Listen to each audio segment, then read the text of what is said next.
Welcome. I want to talk about distance time graph in this video.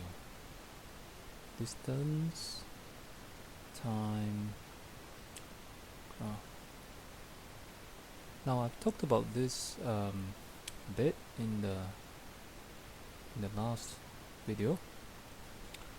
What I want to do here is to look at a few typical situations that gives and learn how to recognize the typical graphs. So if I start with, let's say, movement along a straight line. Now suppose that I want to measure the distance, and I'm going to do it with some kind of a ruler, so or I'm going to do it with markings that are marked out along the line. So let's say I call that 0, and I call that 1 for 1 meter, 2 for 2 meters, and so on.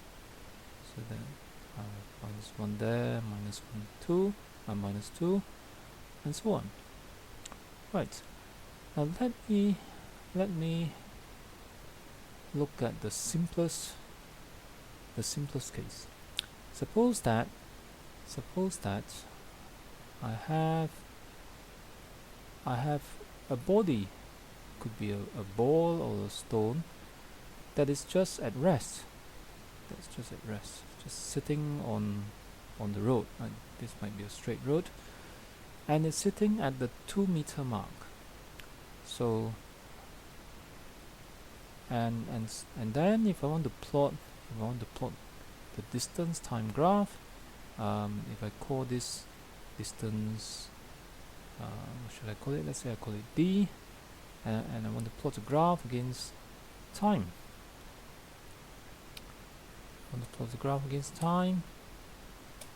So my time, I'll call it T in seconds.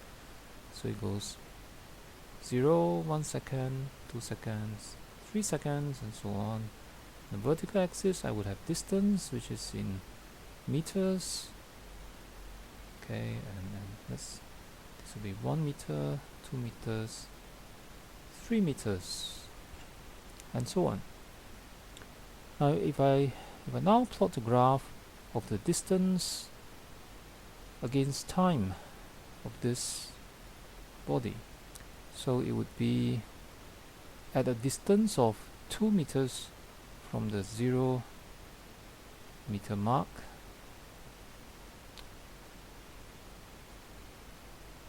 Okay, if I do that, plot a graph like this,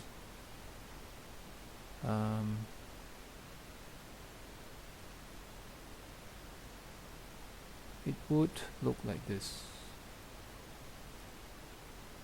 So it would always be at the 2-meter mark as time passes. Alright, so that wouldn't change. So therefore, if I join these points, I'm just going to get a horizontal line.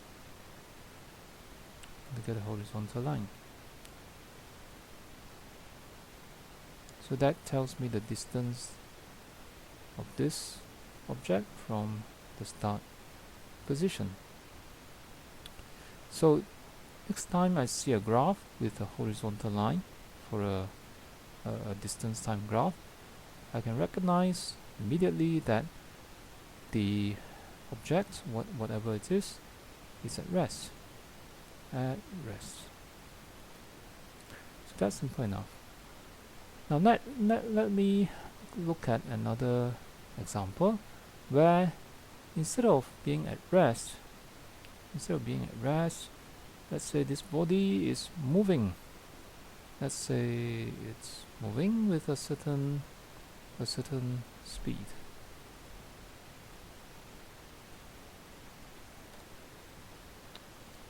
Okay, so let's suppose that it is moving. Let's say it is moving with a speed of right, maybe 1 meter per second. 1 meter per second. Now, so on the graph, let me make it, let me start from the 0 mark this time. So I'm going to just going to move it over to the 0 mark.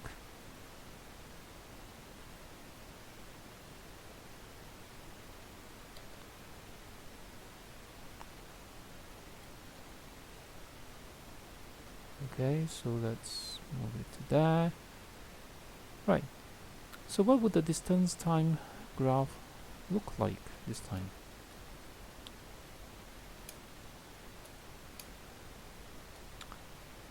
Okay, so I'll have 1 second, 2 seconds, 3 seconds, and so on.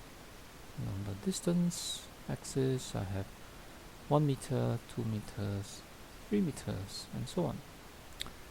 Now, if I want to plot a graph of this, the distance against time of this body, so after 1 second, it would have moved a distance of 1 meter. Right, but in the beginning, it has moved 0 distance, and after 1 second, it has moved a distance of 1 meter. So I plot the graph there for 1 meter. After 2 seconds, it would have moved 2 meters. So get another point there on the graph. 3 seconds, it moved 3 meters.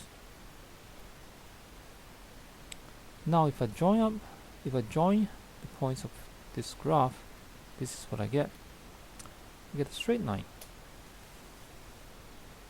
Okay, and it's going to be a straight line even if I have a different speed. If I have a different speed, let's say if I have a smaller speed, it might move maybe a smaller distance after every second, but I'm still going to end up with a straight line. So next time I see a graph like this with a straight line which is not horizontal, which is a slanted line on a distance time graph, I know I can tell straight away that this is a graph for uniform speed. That means that the speed stays the same with time. So we have now seen two types of graph, one with a horizontal line and one with a slanted straight line. Now, for the next example, let me look at a body that is accelerating. It's accelerating. Let's see.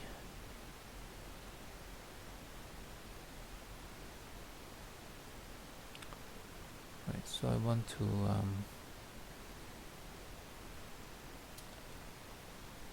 remove these graphs and draw a new one. Okay. So suppose now I have this body.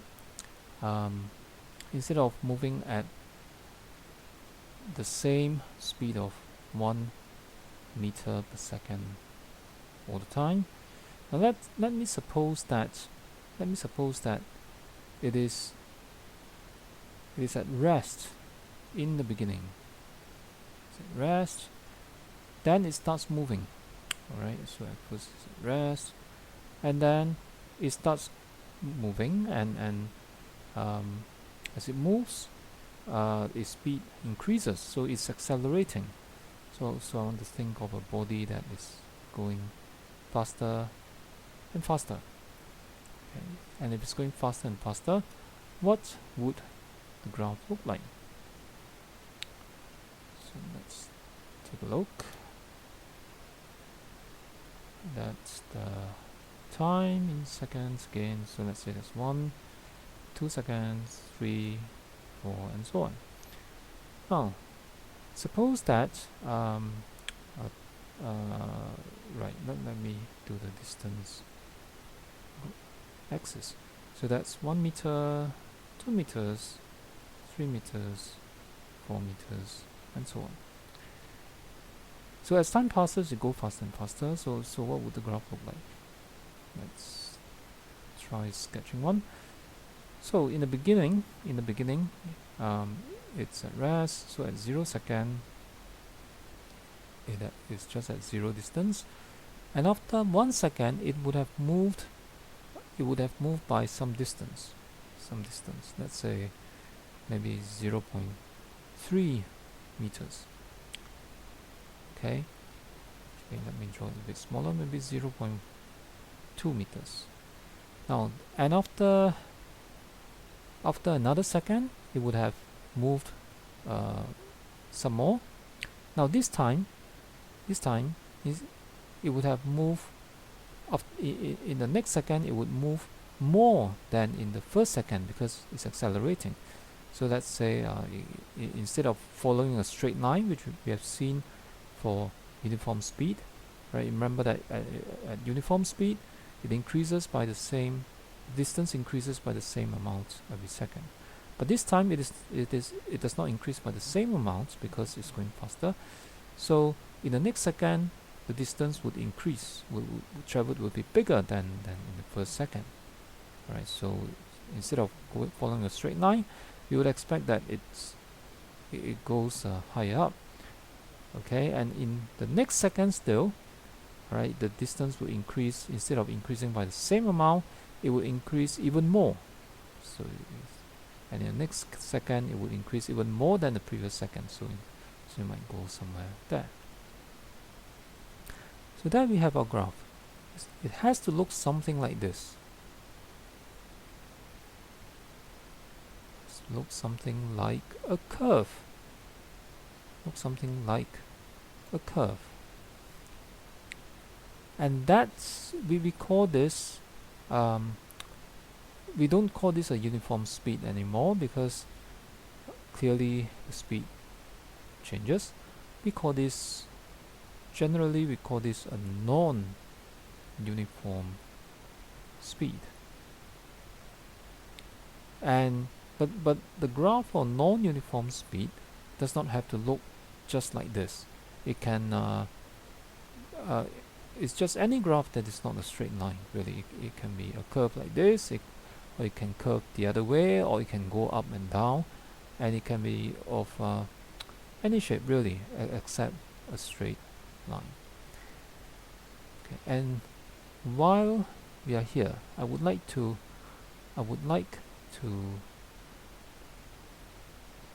bring up something which I have mentioned briefly a few videos ago. Something called instantaneous speed.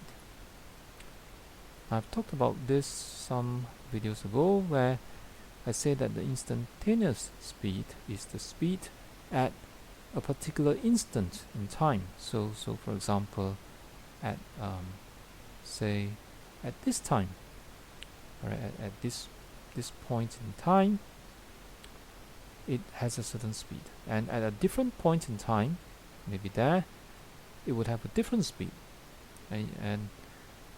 well, we already know that in this example because it's going faster and faster. Now, but what if I want to find the instantaneous speed? Now, in the earlier videos where I talked about this, I said that you can find an estimate of the instantaneous speed by taking a very short time, okay, and finding the distance traveled in a very short time and dividing by that time interval.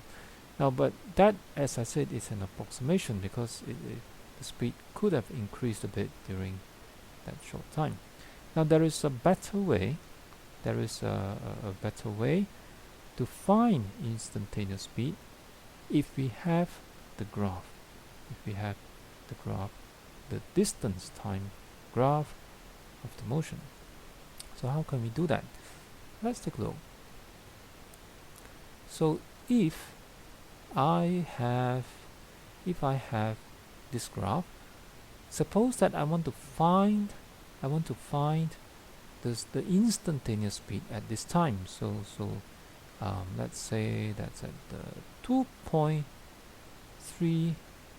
second when the time is exactly 2.3 seconds from the start.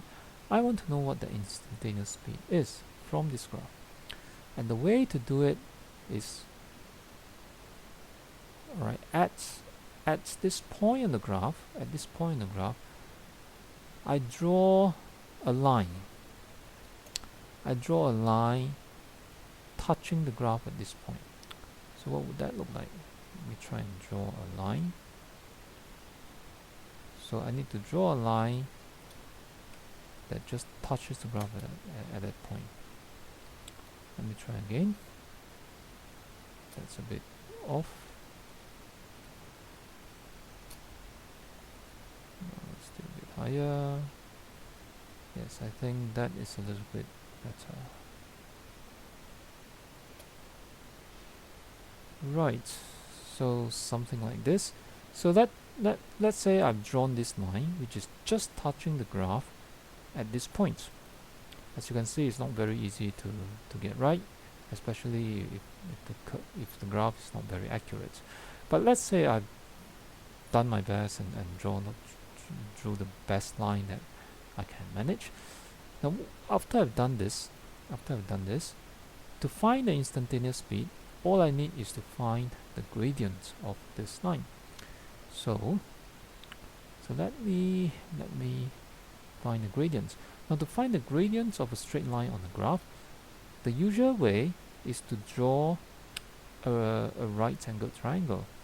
I start by drawing a vertical line down from the top of this slanted line, which we call the tangent. So a line touching a curve is called a tangent. So tangent really means touching in this case. So I would draw a vertical line from the top end from somewhere near the top end of the tangent, and I'll draw a horizontal line from somewhere near the bottom end of the tangent. So these two vertical horizontal lines meet at the right angle, and that means I have a right angled triangle. So once I get that, I would from the axis, I would read off this distance. Let me call it A. Read off the horizontal distance, I'll call that B. And then I can find the gradient. In other words, the instantaneous speed is just equal to the gradient, which I can calculate by taking A over B. And the units for that would be whatever units you have used for the axis. In this case, meter per second. So that's how we can find instantaneous speed more easily if we know the graph.